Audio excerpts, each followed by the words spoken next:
go ahead and start. Good. Okay, so I'm gonna do a demonstration on trimming a blate or plate. So this is a blade. It has a nice continuous curve from the rim or the lip all the way down the wall to the center of the floor.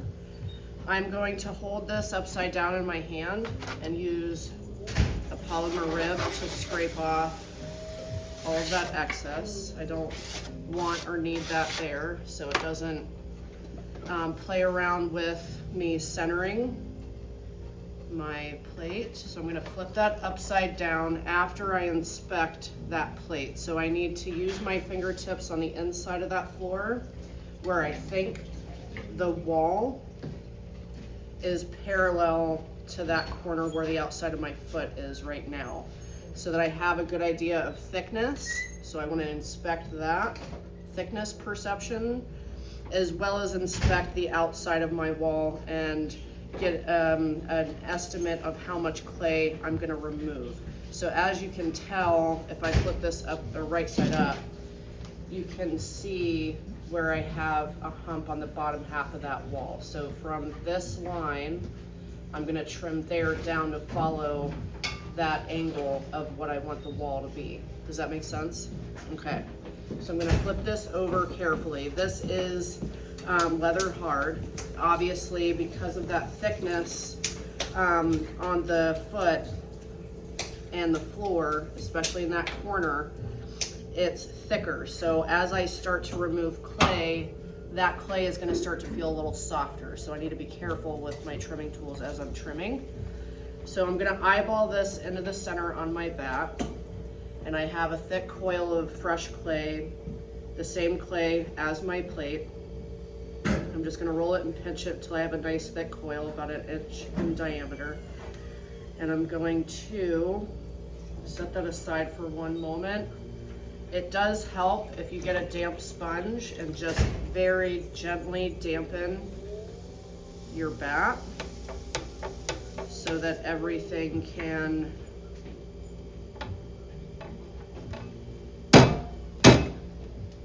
don't want your bat on crooked either, so double check that as well. I don't want too much water on my bat. I don't want to saturate my rim. But there is still a slight dampness on my bat so that my plate is, and my nuggets are less likely to detach while I'm trimming, which will prevent my piece from sliding around while I'm still trimming. Can I borrow your needle tool really quick? I've been doing that a lot lately. So then you want to turn your wheel head on a slow speed to finish the centering process of what you are going to trim. Now it doesn't matter what you're trimming, you need to center the foot. All right, so you want to use your needle tool and just place it off to the side, preferably in front of you, so it's easier for you to hold this steadily.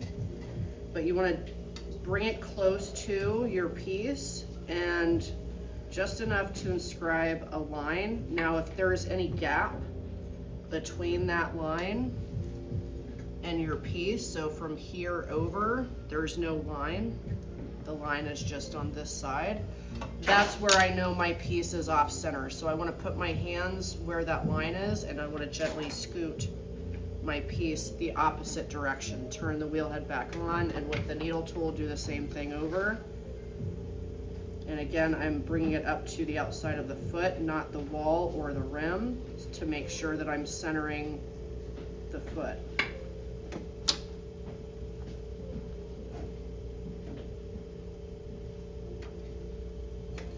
And you want to do that until you make a steady ring all the way around. You know your piece is centered.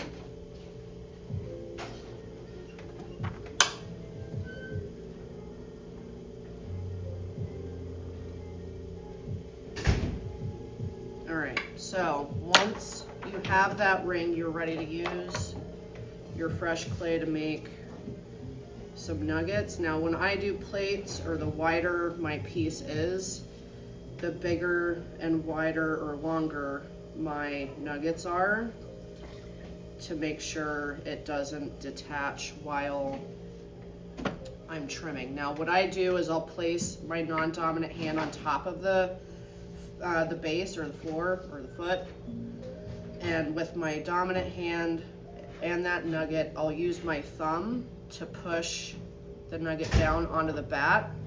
That way I'm less likely to push into the wall and deform it in the process. You don't want the wheel on, but I start from the center of that nugget and pinch out towards one end, and that will also help that nugget to go up against the wall without deforming it. And then I'll turn the wheel and do the opposite end of the rim with the next nugget. So pinch down and towards one end, and I can gently compress it onto the wall, but not as much pressure as when I'm pushing down it onto the bat.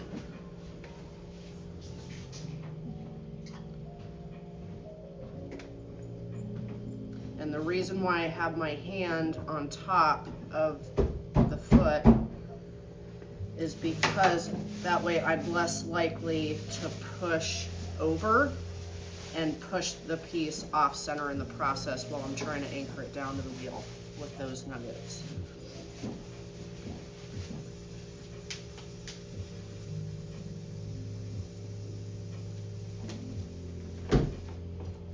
All right. Once your piece is anchored, I suggest you start with, especially for beginners, you start with a wide trimming tool. So something with a flat edge, whether it's the large loop or something more square like this one. All right, and you always want to make sure your tools are not dull. So I always inspect my trimming tools before I use them. Since you guys have a fresh, brand new toolkit, you probably don't need to worry about that, but it is a good habit to get in the hang of every time you go to use your trimming tools. That way you're not using a dull tool. Now, when you start trimming, you want to start with a relatively slow speed, not super slow like it's just barely turning, but your pedal is definitely not parallel to the floor, so something like that. You don't want to go that fast. You want to anchor that large loop tool, which is what I'm using, one of those squared corners. They have very fine square corners before it gets to the curved ends. And I anchor that into the center, and I'm holding that trimming tool firmly so it doesn't slide around or fly out of my hand. I'm not pushing down, okay? I start from the center of the floor and slowly slide the trimming tool to the outside edge. And this is just to clean up the floor, the bottom, all right? So just to make sure it's level and flat. And something to keep in mind, as you slide that tool out, you want to slow your hand and how slow or fast you are sliding, because you want to make sure that the trimming tool trims all the way around as your piece spins. Does that make sense? Yeah? Okay. Because it takes a longer time to get around, right? Yeah, exactly.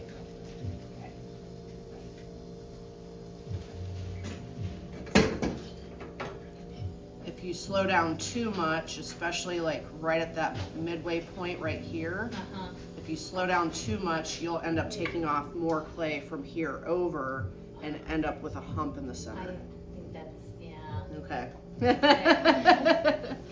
So don't worry about the texture you're baking on that just yet, and unless you're leaving it flat. So if this were a tray, like the ones I did in the Blate Tray demo, which is what all of those ended up being, was a tray in the end.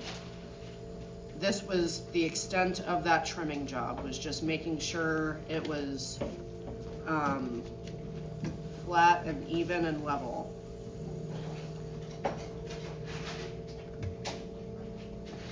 Now once that's cleaned up, then you want to clean up that outside edge and start cleaning up the outside of your wall. So I'm going to flip this over so that the narrow curve is following the angle of my wall, and I'm going to start from that edge and just holding it firmly, I slowly slide it down. But because I have that subtle curve right in here where that thickness changes at the center of my wall, I don't want to go all the way down and run into the nugget. So I'm just going to get as much as I can of this line in the middle. And then I'm going to slowly slide it back up to that edge. And I'm going to continue that until that whole wall is a smooth angle. So this isn't even shaping that foot yet. I'm not adding pressure. I'm just holding it at the angle that follows that wall so that I can trim off that excess. But I always keep my trimming tool moving slowly. So I'm either sliding it up and down, or I'm sliding it from the center over and back to the center. I always suggest you don't hold your trimming tool in one spot, because you will very quickly trim off too much clay and make a weak spot. And usually that's in the lower half of your piece, or the very bottom where you're trimming your foot, and you'll accidentally trim right through it or deform it, right? So now that this is pretty much one smooth angle, right, tapered angle, now I'm ready to define my foot. So I'm going to get my needle tool. I'm going to hold it like a pencil, same slow wheel speed. I'm going to make a few rings of where I think I want the exterior and the interior of the foot to be. So because the outside of my wall had that thickness, it was right around here, I know that the inside of my foot is pretty much where it is now on the inside of that floor, the plate. Okay, does that make sense? Or you follow me? Yep. Okay. So I don't want to take this too much narrower, because then with the nature of clay, especially how wide this is and how wide the lip comes out, I don't want to make the foot too narrow and then cause that plate to warp because of that weight distribution and how much wider it is between the foot and the lip. So I'm going to use my needle tool on a slow wheel speed, and I'm going to make that interior foot a little thicker than what I think I want it, because it's better to do that than make this too narrow, and you've already shaved off clay in here, and then your foot is really narrow. So I always do several rings, and let's say maybe I will keep it right at this edge. So I'm going to come back to that large loop, and I'm just going to make sure this is definitely a smooth taper, sliding it and following that angle, and that's going to remove that first exterior ring. So I work on that first exterior ring first, and I stop there, and I can slowly start to use this curved end, or even if I'm using this tool, I could use this corner.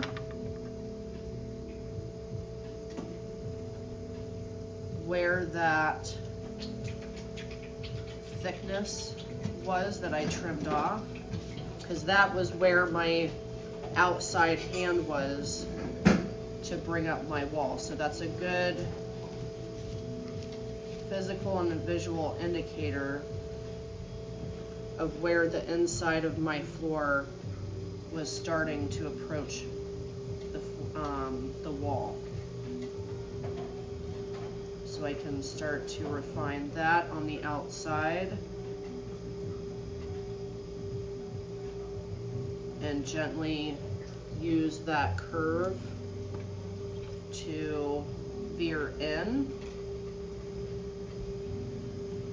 to start shaping the outside of that foot, and I can just slowly alternate between this and the wall to refine it, to make sure I'm keeping it nice and smooth and level, one nice smooth curve.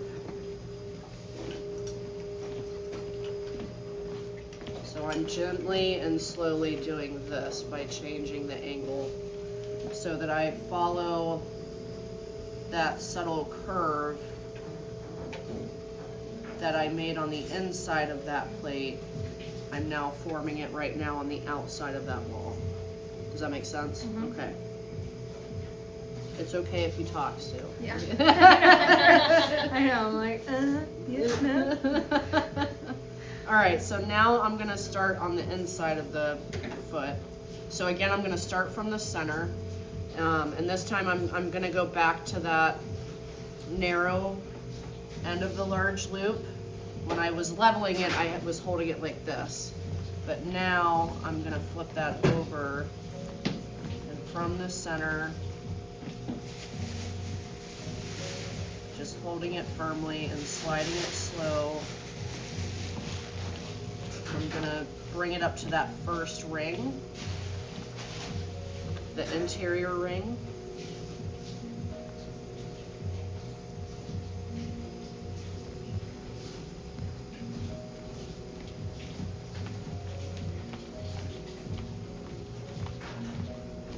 And do a couple of passes. Now the reason why I'm starting with this narrow end in the center rather than the other way around, which I am going to go to in a moment, is I don't want to remove too much clay from the center, because with the blade you have that curve on the inside, right? Yeah. So I know the center of that floor, right side up, is deeper than There. when it gets closer to the wall. Yeah.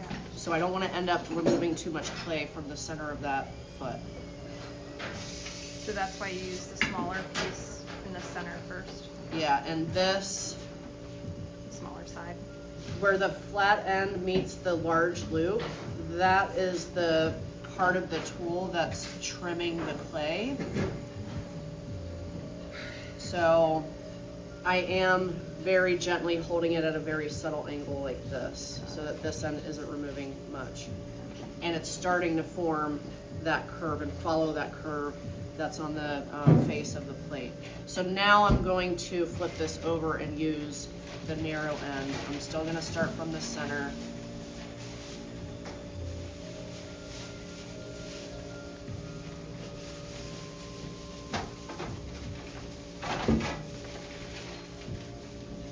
And that just helped make that floor on the inside of the foot closer to the foot itself, a little bit deeper. And now I can start to refine that with The smaller. that narrow curve. And I can turn this off and reassess how wide I want the foot to be, as well as if I want to remove clay from the inside or the outside, or both. Sorry. Does that make sense? Yeah. All right, so I don't think I want to remove more clay from the outside of the foot. So I'm gonna hold this tool like so, and I'm still gonna use the narrow end, but I'm gonna start from that inside edge of that ring and gently slide it down the wall of the foot.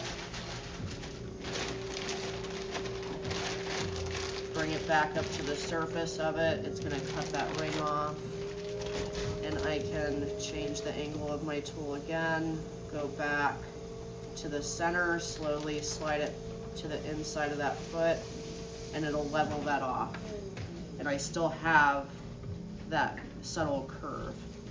Now I can start to refine the depth of that floor inside the foot as well as the inside of the foot itself. So I'm gonna gently lean or angle this end like so. Zooming in and zooming out because I'm No, you're fine. trying to get the details of it.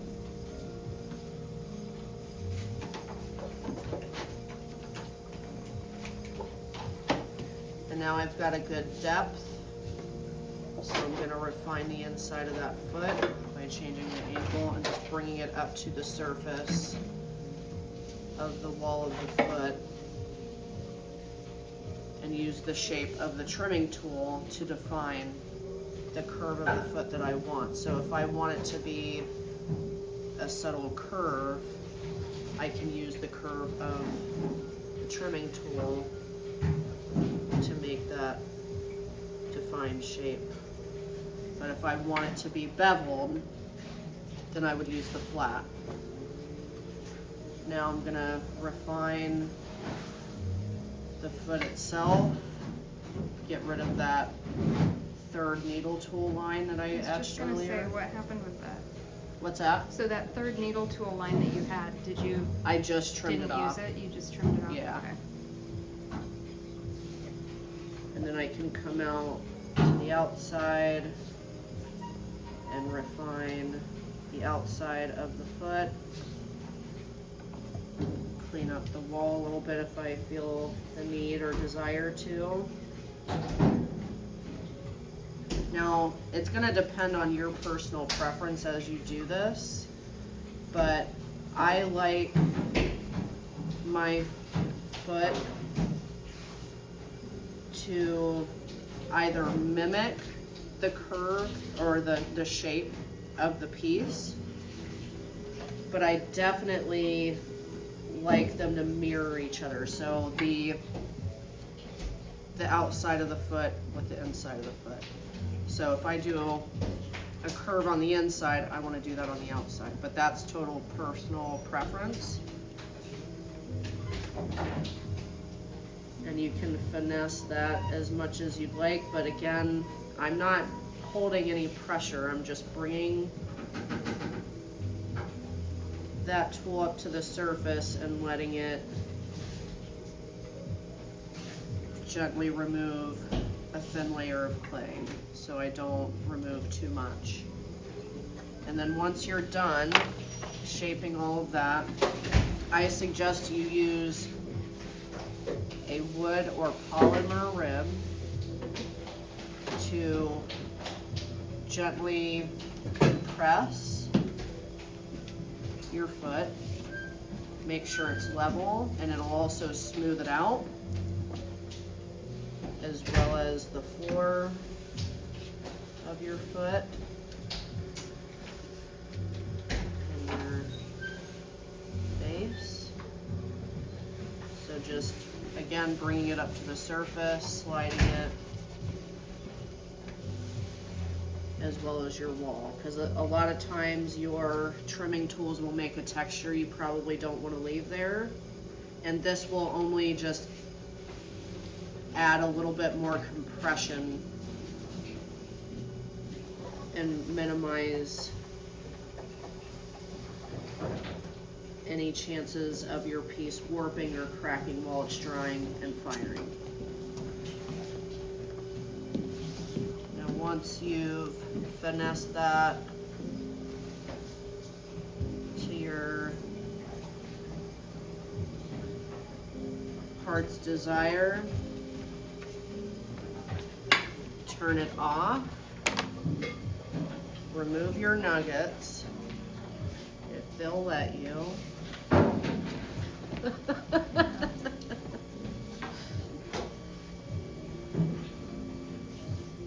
That's part of the downside to just ever so slightly dampening your fat. Sometimes your nuggets will do that.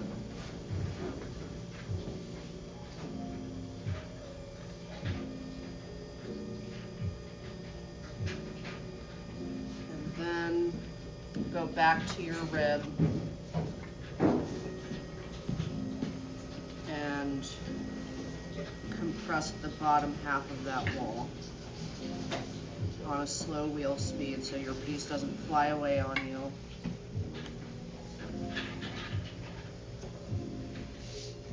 And then it is a very wise decision to flip that plate over just in case you happened to trim either a little on the soft side or you didn't realize it and you added a little bit of pressure through your rib and or your trimming tools.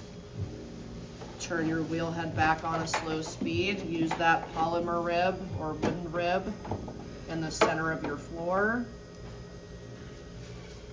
Just holding it firmly, bringing it up to the surface, follow it slowly to your lip or to your wall.